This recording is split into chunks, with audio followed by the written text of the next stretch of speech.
గురుజీ వారికి ఓం శక్తి జై భవాని జై భవాని జై భవాని వచ్చిందా గట్టిగా చెప్పండి జై భవాని జై భవాని భక్తులందరికీ కూడా చిన్న మనవమ్మ ఒక 30 నిమిషాలు అందరూ కూడా ఉండండి. భోజనాలు అవుతున్నాయి, ఫ్రీ అయిపోతుంది ఒక 30 నిమిషాల్లో. అందరికీ కూడా ప్రసాదం ఉంది. ఇంకా మంచి మంచి రకాలు వెనక పెట్టారు. ఎక్కువ సేపు ఉన్న భక్తులకి ఇద్దామని చెప్పి సార్లు నేను చెప్పిన ఐటమ్స్ అన్ని పక్కన ఉన్నాయి. మనకి స్పెషల్ గా వాళ్ళకి మామూలుగా ఉత్తుత్తి వేస్తున్నారు. మీరు కంగారు పడకుండా కూర్చోండి. అధినేతలు ఇక్కడ చాలా మంది ఉన్నారు, మంచి మంచి విషయాలు మీరు చెప్తారు. నేను ముందు ఎందుకు మన వెంకటరామరెడ్డి తీసుకున్నారంటే ఆశ్రమం గురించి మన గురువు గారి గురించి 2 విషయాలు మీ అందరికీ చెప్పాలనే ఉద్దేశంతో ముందుగానే ఇంకా చాలా మంది నాకంటే పెద్దవారు ఉన్నారు, మా పిల్లి గారు ఉన్నారు, అందరికన్నా ముందు నేను తీసుకోవడం జరిగింది. గురువు గారు సత్సంగాలు ఏం చెప్తారంటే ఆయన సత్సంగాలు లేని ఊర్లో సత్సంగం పెట్టండి, చదువుకున్న వాళ్ళు ఉన్నారు, సాధనాపుష్పం రెట్టుకెళ్ళి ఇలా మా ఊర్లో చేసుకుంటున్నాం, మీ ఊళ్ళో కూడా చేయండి అని చెప్పి సత్సంగాలు పెట్టమని చెప్పి గురువు గారు చెప్తున్నారు. అంటే సత్సంగం అంటే అంత ఇష్టం ఎందుకంటే 29 సంవత్సరాల క్రితం పొలమూరు గ్రామంలో దేవీ సెంటర్ లో శ్రీ నామసాయి గారు వచ్చి అక్కడ సత్సంగాన్ని గురువు గారు ఆశీస్సులతో ప్రారంభించడం జరిగింది. మా విజయలక్ష్మి ఊరుమాత గారు అక్కడ కమిటీ వాళ్ళు సత్సంగాన్ని ప్రారంభించాం. 29 సంవత్సరాలు అయిన తర్వాత మా ఊళ్ళో ఏమంటున్నారంటే ఇప్పుడు వినడం అందరూ కూడా ఇది వరకు దేవీ నవరాత్రులు 9 రోజులే పండుగ ఉండేది, సత్సంగం వచ్చాక మా ఊర్లో వారం పండుగ ఉంటుంది చెప్పి మెచ్చుకుంటున్నారంటే అమ్మనామం అంత శక్తి ఉంటుంది. ఏదో నవరాత్రుల్లో 9 రోజులు కాకుండా నిత్యం అమ్మనామస్మరణ జరగాలని సత్సంగాన్ని ప్రారంభించారు మన గురూజీ వారు. మన గురూజీ వారి వయసు పెద్దదయ్యింది. ఉత్తర పీఠాధిపతిగా వెన్నుకి జరిగారు. ఎవరు ఉంటారు, ఇది మామూలు విషయం కాదు. ఒక సంవత్సరం నడవాలంటేనే మరి నెలకు 30,000 40,000 ఖర్చు అయిపోతున్న రోజులు ఇవి. అలాంటి ఒక ఆశ్రమం జరగాలంటే ₹1,00,000 నెలకి ఖర్చు అవుతూ ఉంటుంది. దీపదూప నైవేద్యాలకి, వేద పండితులకి, వాటికి. ఇంత బాధ్యత చాలా మరి శక్తి ఉన్నటువంటి వారికి, మరి ఆ యొక్క యోగ్యత ఉన్నటువంటి వారికి ఇవ్వాలి. ఎవరుంటారని చెప్పి ఆలోచించేసరికి ఎవరు ముందుకు రాకపోయేసరికి మన గురూజీ వారు ద్వితీయ కుమారుడు అయినటువంటి మన అప్పాజీ గురువు గారు నేనుంటాను నాన్నగారు అని చెప్పి ముందుకు వచ్చి ఉత్తర పీఠాధిపతిగా వారు బాధ్యతలు తీసుకోవడం జరిగింది. ఎందుకంటే గురువులు సామాన్యులు కాదు. ఎవరికి ఉత్తర పీఠాధిపతిగా ఎవరికి ఇవ్వాలో చాలా ఆలోచించేస్తారు. ఇలాగే ఒక ఆశ్రమంలో బాగా వినండి, మీ సత్సంగాల గురించి కూడా ఇప్పుడు చిన్న విషయం చెప్పేసి నేను ముగిస్తాను. ఒక గురువు గారి దగ్గర 3 శిష్యులు ఉన్నారు, చాలా మంది శిష్యులు ఉన్నారు. ప్రథమ శిష్యులు 3 ఉన్నారంటుంది. ఆ 3 కూడా గురువు గారు పెద్ద వయసు అయింది, పీఠాధిపత్యం నాకిస్తే బాగుంటుంది అని 3 అనుకుంటున్నారంట. గురువు గారికి తెలిసింది ఆ విషయం. 3లోనే ఎవరికిస్తే బాగుంటుందో గురువు గారు ఆలోచన చేశారు. కానీ ఒకరికిస్తే ఒకరికి ఈర్ష్యాదేశాలు వచ్చేస్తాయి. ఇప్పుడు కూడా సత్సంగాలు బాగా నడవట్లేదు. దానికి కారణం అందులో వాళ్ళకి పేరు వచ్చేస్తుంది, ఎవరి పేరు రావట్లేదు, నాకు పేరు రావట్లేదు అని ఈర్ష్యాదేశాలు ఎక్కువైపోయి సత్సంగాలు పాడైపోతున్నాయి. దయచేసి అలాంటి ఈర్ష్యాదేశాలు ఎక్కడో కూడా ఉంచకండి.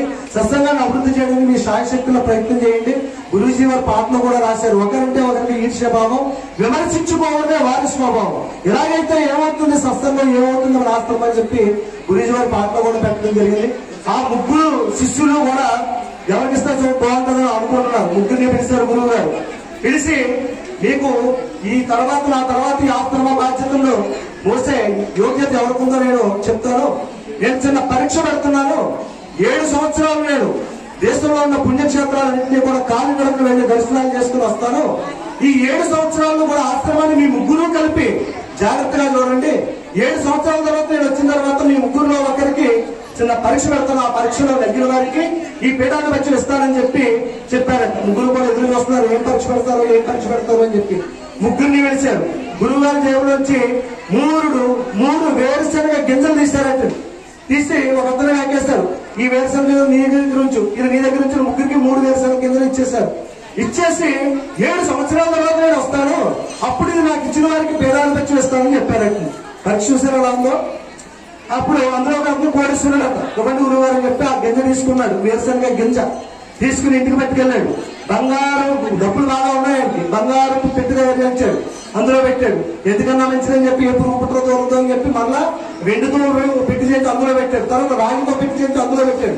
3 పెట్టులో రాశాడండి ఆ విత్తనాన్ని. రెండో ఆయన తీసుకున్న అలాంటి గురువు గారిని భార్యని పిలిచాడు.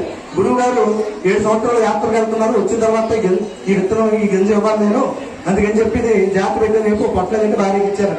ఆడవారికి సంసారంగా చీరల కింద పెట్టేయడం అలవాటు, ఏదైనా పట్టింది. ఇది కూడా పాప ఆమె తెలియక సరే ఇద్దామని చెప్పి ఏమో బీరువాళ్ళు ఎక్కడో సీరల కింద పెట్టేశారు. 3 ఆయన కూడా దాన్ని జాగ్రత్త చేశాడు. 7 సంవత్సరాలు అయిపోయింది. గురువు గారు వచ్చారు.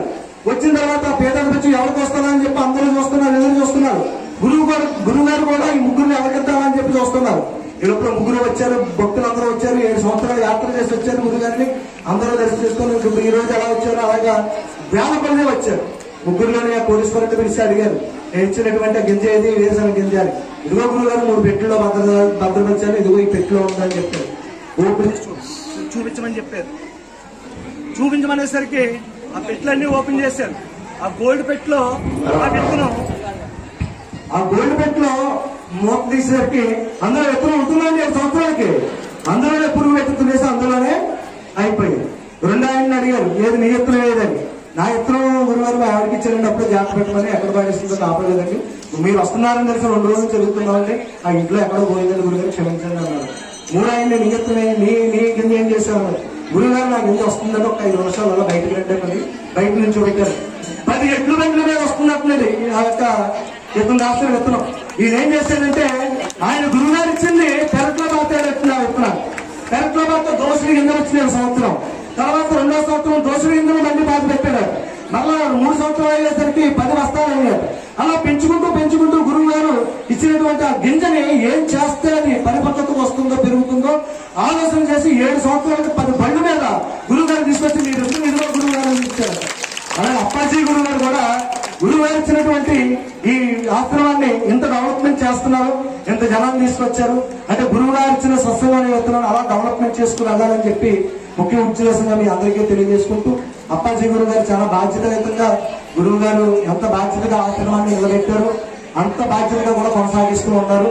శుక్రవారం అన్నదానం, అనేక పూజా కార్యక్రమాలు, వారాహి నవరాత్రులు, శరణ నవరాత్రులు, ఎన్నెన్నో కార్యక్రమాలు జరుగుతున్నాయి. ఇదంతా కూడా ఎలా చేస్తున్నారంటే మనందరం ఇచ్చినటువంటి సత్సంగాలు దొరికిన అమ్మవారి భక్తులు, అమ్మవారి దొరికిన ఇచ్చినటువంటి విరాళాలకి ఆశ్రమం నడుస్తుంది. ఎంతో చక్కగా నేను వారాహి నవరాత్రుల్లో వచ్చి చూసాను. యజ్ఞానికి ఆ రోజు వచ్చాక 50,000 అవుతుందండి.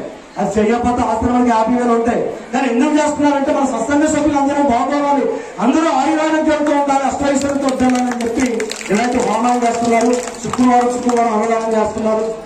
మరొక విషయం ఏంటంటే మీరు జాతకాలు పోలేదు, మనకి పిల్లలు లేరు, సంతానం లేదు, ఆర్థిక ఇబ్బందులు ఉన్నాయని ఎక్కడికెక్కడికో వెళ్ళిపోతున్నారు. టీవీలో ప్రకటన వస్తున్నారు, అన్ని కూడా మనం నమ్మకండి.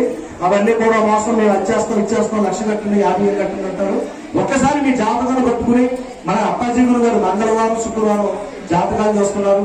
అందులో ఒక ఆయన ఎక్కడో జాతకం చూపించుకుంటే బెంగళూరు కట్టండి అయింది, ఎక్కడో జాతకం తీసుకుంటున్నా ఆయన అనారోగ్యంగా ఉంటే జాతకం చూపించుకున్నారట. ఆయన సంవత్సరం కావాలంటే ఎక్కువ జీవించాలని చెప్పి ఎవరో జ్యోతిష్యులు చెప్పారట.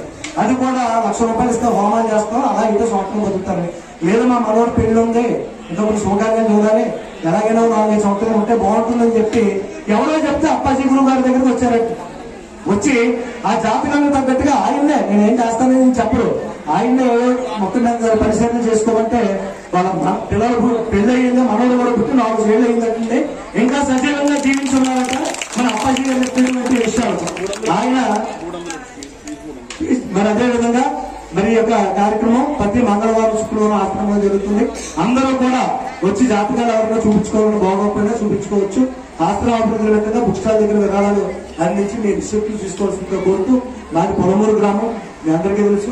ఇక్కడ జరిగే కార్యక్రమాలన్నీ కూడా యూట్యూబ్ లో చూడాలంటే మన జగన్మాత ప్రశాంత ఆశ్రమం అనే ఒక గ్రూప్ ఉంది. అక్కడ బుక్ స్టాల్ దగ్గర మీ నెంబర్ ఇస్తే మీ నెంబర్కి వచ్చేస్తాయి. ఇవన్నీ జరిగినవన్నీ కూడా మీరు చూడొచ్చు అన్నమాట. కాబట్టి ఆ విషయాన్ని కూడా గమనించవలసిందిగా కోరుతూ, ఇప్పుడు సారేసేలా చూడండి, ఈ ప్రసాదాలను కూడా ఉంచేసుకోవచ్చు ఆశ్రమంలో సేవ చేసిన ఇచ్చేచ్చు. కానీ వచ్చిన భక్తులందరికీ కూడా పెట్టేయండి అని చెప్పి అప్పాజీ గురువు గారు చెప్పడం అంటే ఎంత భక్తులు చూడండి. వారికి తెచ్చిన ప్రసాదాలని కూడా మన భక్తులకి పెట్టమని చెప్పి చెప్పడం జరిగింది.